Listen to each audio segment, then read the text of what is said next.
Hey everyone! Today we're going to put on our detective hats and do a little investigating. We're digging into the technical signals of Getty Images stock, that's ticker GETY, to see if we can decode what it's about to do next. So, here's the central mystery we're trying to solve. Right now, the stock is in what we call a consolidation phase. And you can think of that like a coiled spring. It's just building up all this energy. But the real question is, which way is it going to jump, up or down? And that's our mission today.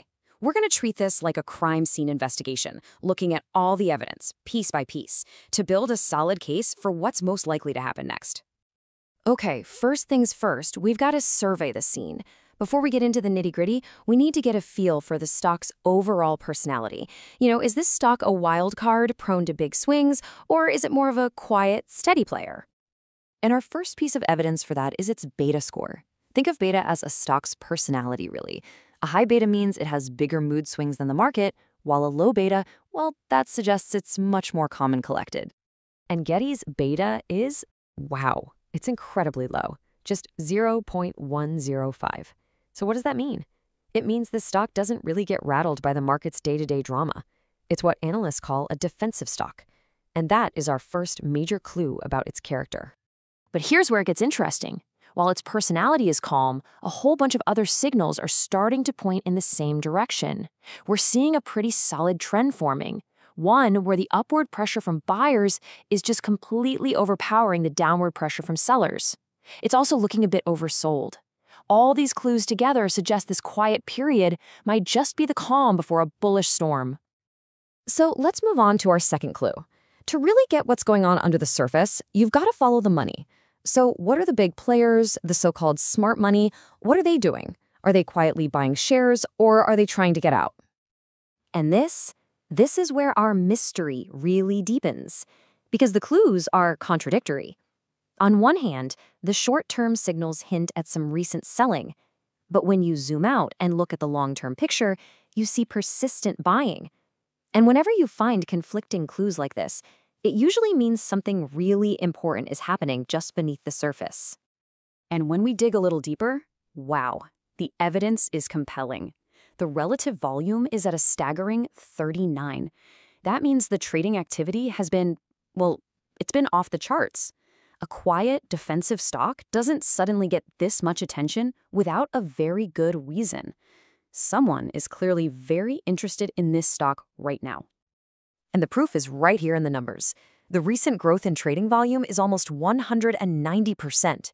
This isn't just a little blip. This is a huge signal that strongly supports that long-term buying theory. It suggests that while some smaller fish might be selling, the big money is using that as an opportunity to build a massive position. All right, for our third and final clue, we're pulling out the magnifying glass. We're going full CSI on this thing, dusting for the forensic evidence hidden inside the specific technical indicators to see if they back up what we found so far. Now, one of the most exciting pieces of forensic evidence is the potential for something called a golden cross. This is a classic textbook bullish signal. It happens when a faster short-term moving average crosses up and over a slower long-term one.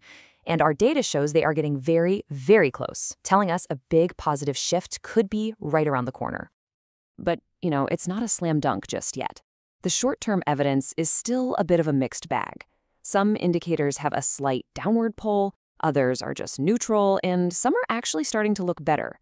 This complex picture, this is the very definition of consolidation. It's a tug of war, and it's what's winding that spring tighter and tighter before the next big move. Okay, detective team, we have gathered all of our clues. We have a defensive stock that's showing some really strong bullish undercurrents. We've got a massive surge in buying volume, and we have technicals that are on the verge of turning positive. It's time to assemble the evidence and identify our most likely suspects. So based on the weight of all the evidence we've just looked at, the probabilities are leaning heavily in one direction. There's a 65% chance of a bullish breakout, a much lower 20% chance of a bearish reversal, and only about a 15% chance that the stock just keeps doing nothing. So let's break down our prime suspect, the bullish breakout. Here's how this would likely play out. First, we need to see the price punch decisively through that 2.15 resistance level, ideally with a lot of volume behind it. If that happens, the first target is 2.31, with a potential follow-through all the way up to that key pivot point at 2.45. Now, what about the other side of the coin, the bearish case? It's less likely, but still possible. This scenario gets triggered if the stock tries to break that 2.15 resistance and fails, and instead falls below the support level around 195. If that floor breaks, watch out below. We'd be looking for a drop toward 185, maybe even 175. And then there's our third and final possibility, where, well, nothing really happens yet. The market could just be waiting for some big news, some catalyst.